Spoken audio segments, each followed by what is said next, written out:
Good morning, everyone. Today, now study for this topic molecules of elements. यानी today हम लोग molecules of elements यानी elements के molecules के बारे में स्टडी करती। यस्टरडे हम लोगों ने जो केमिकल फॉर्मूला होता है उसके बारे में स्टडी करती। Types of chemical formula two types के होते थे, कौन कौन से, molecular formula and empirical formula, दोनों के बारे में हमने स्टडी की थी। टुडे हम लोग जो मॉलिक्यूल्स ऑफ एलिमेंट्स हैं यानी एलिमेंट्स के जो मॉलिक्यूल्स हैं उनके बारे में स्टडी करेंगे और इनके क्या क्या होते हैं, यानी मोनो एटॉमिक स्ट्रक्चर कौन सी होती है, डाई एटॉमिक स्ट्रक्चर कौन सी होती है, फोर एटॉमिक स्ट्रक्चर कैसी होती है, एंड बहुत सारे जो कार्बन है जैसे डायमंड है, ग्रेफाइट है, इनमें जो कार्बन के एटम हैं इनमें बहुत सारे होते हैं, तो इनकी कौन सी स्ट्रक्चर होती है इसके बारे में स्टडी करेंगे। मॉलिक्यूल्स ऑफ एलिमेंट्स यानी एलिमेंट्स के molecules. many elements such as noble gases, helium, neon, argon, etc. acts as atoms. कुछ एलिमेंट्स जैसे जो नोबल गैसेस हैं उनको हम हीलियम, नियॉन, आर्गन आदि एटम्स के बारे में देखते हैं। Thus the molecules of noble gases contain one atom of the respective elements. जो नोबल गैसेस होती हैं उनमें केवल एक एटम प्रेजेंट होता है उनके मॉलिक्यूल्स में, इसलिए वे रेस्पेक्टिव एलिमेंट के नाम से जाने जाते हैं। Therefore, the atomicity of noble gas is 1. यानी हम कह सकते हैं कि जो नोबल गैसेस हैं उनकी एटॉमिसिटी कितनी होती है, 1 होती है, क्योंकि उसमें जो मॉलिक्यूल्स हैं उनके जो एटम हैं उनके नंबर कितने होते हैं, 1 होते हैं, इसलिए इसे हम मोनो एटॉमिसिटी कहते हैं। So we say that the molecules of helium, neon, argon, etc. monoatomic molecules या एलिमेंट। तो ऐसे नोबल गैसेस के मॉलिक्यूल जो कि केवल 1 एटम को शो करते हैं, तो जैसे हीलियम, नियॉन, आर्गन, क्रिप्टॉन, इन सभी को हम लोग क्या कहते हैं, मोनो एटॉमिक एलिमेंट्स या मॉलिक्यूल कहते हैं। Such molecules are represented by their 4 atomic symbols. जितने भी मॉलिक्यूल्स हैं उनको एटॉमिक सिंबल्स के द्वारा रिप्रेजेंट किया जाता है, यानी हर एक जो एटम रहते हैं, मॉलिक्यूल्स रहते हैं, उनको रिप्रेजेंट करने के लिए एक सिंबल्स होता है जिसे हम क्या कहते हैं, एटॉमिक सिंबल्स कहते हैं। That is the molecular formula of helium is He.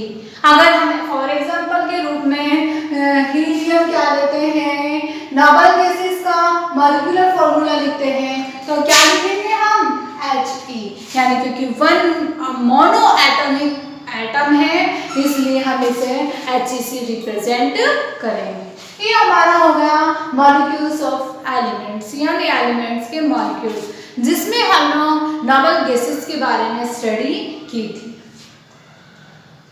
Molecules of elements which combine to form described molecules, यानी जो एलिमेंट्स के मॉलिक्यूल्स होते हैं वो कंबाइन करके डिस्क्राइब मॉलिक्यूल्स का फॉर्मेशन करते हैं, इसके बारे में स्टडी करेंगे।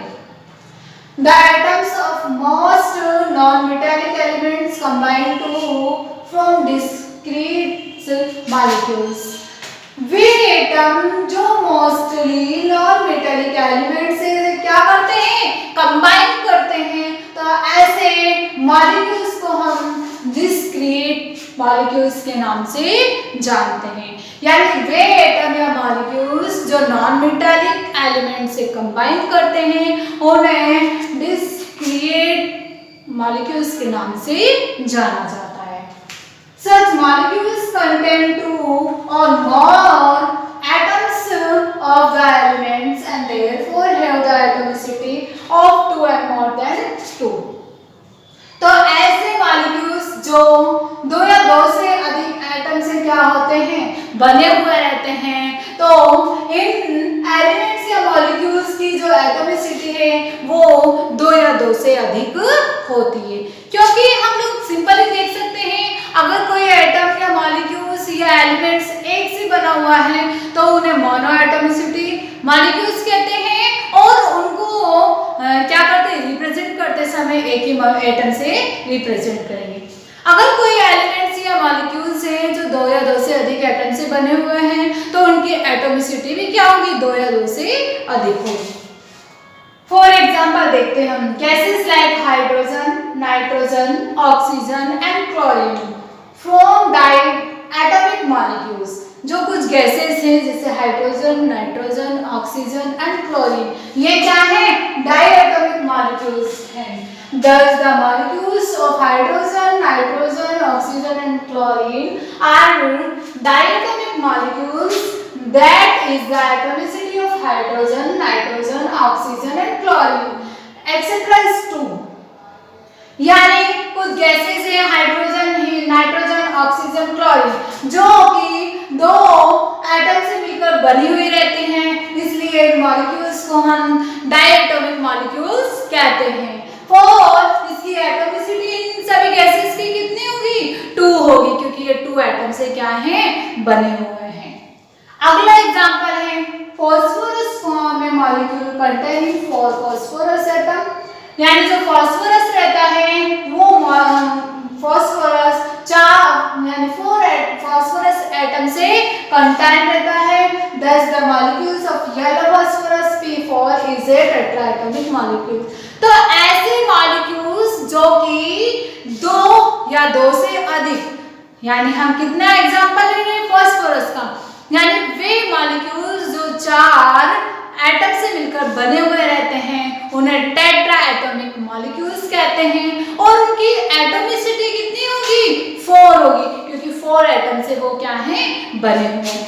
देन हम कह सकते हैं येलो फास्फोरस की एटॉमिसिटी कितनी होगी, 4 होगी। ये हमारा था combined molecular formula.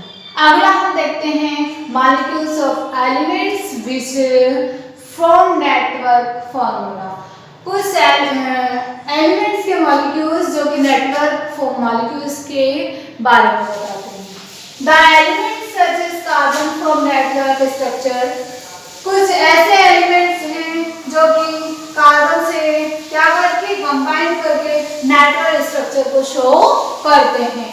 Such a structure consists of a very large number of atoms bounded together in a particular way. तो ऐसी स्ट्रक्चर जो कि बहुत अधिक संख्या में एटम कार्बन से बॉन्डिंग करते हैं। For example diamond and graphite, a very large number of carbon atoms are bounded to each other. Diamond and graphite ऐसे मॉलिक्यूल्स हैं या एलिमेंट्स हैं जो कार्बन की बहुत अधिक संख्या में एटम से बाउंडेड बनाते हैं। Therefore, diamond and graphite might be represented by the formula Ca. तो डायमंड एंड ग्रेफाइट को हम एक फॉर्मूले से रिप्रेजेंटेड करेंगे, तो उसे किससे डिनोट करेंगे, कार्बन एन से, क्योंकि हमें यहाँ पर कार्बन की संख्या पता नहीं है। Where n might be number ranging from a few hundred to millions depending on the size of the sample. हम यहाँ पर n को क्या मानते हैं कि लार्ज नंबर ऑफ कार्बन मानते हैं जो कि 100 से मिलियन के बीच में हो सकती है। तो इन ग्रेफाइट एंड डायमंड के फॉर्मूले को हम एम्पिरिकल फॉर्मूला या एटॉमिक सिंबल C से रिप्रेजेंट करते हैं। टुडे हमारा मॉलिक्यूल्स एंड एलिमेंट्स के हो गया है, जिसमें हमने mono atomic molecules, diatomic molecules and क्या पॉली एटॉमिक मॉलिक्यूल्स के बारे में स्टडी की है। मोनो एटॉमिक मॉलिक्यूल्स क्या है कि वे मॉलिक्यूल्स जो कि केवल एक ही एटम से मिलकर बने होते हैं, तो इन्हें हम मोनो एटॉमिक मॉलिक्यूल्स कहते हैं और इनकी एटॉमिसिटी कितनी होती है, 1 होती है। फॉर एग्जांपल नोबल गैसेस जैसे helium, neon, argon etcetera. Diatomic molecules वे मॉलिक्यूल्स जो कि दो एटम से मिलकर बने हुए रहते हैं उन्हें डायएटॉमिक मॉलिक्यूल्स कहते हैं। इनकी एटॉमिसिटी कितनी रहेगी? 2 रहेगी। फॉर एग्जांपल कुछ गैसेस जैसे oxygen, nitrogen, chlorine, hydrogen etcetera. अब हम इसके बारे में अदर जो देखते हैं कि वे एटम्स जो कि 2 या 2 से अधिक मॉलिक्यूल से मिलकर बने होते हैं उन्हें पॉली एटॉमिक मॉलिक्यूल्स कहते हैं और इनकी एटॉमिसिटी भी कितनी होगी? 2 या 2 से अधिक होगी, यानी 2 से अधिक होगी। फॉर एग्जांपल हम फास्फोरस जिनकी एटॉमिसिटी कितनी होती है? 4 होती है। टुडे हमारा molecules of elements topic complete हुआ। आई होप दिस टॉपिक आपको अंडरस्टूड हो गया होगा। एनी आपको कोई डाउट है तो आप पर्सनली मुझसे क्या करें, डिस्कस करें। Thank you all of you.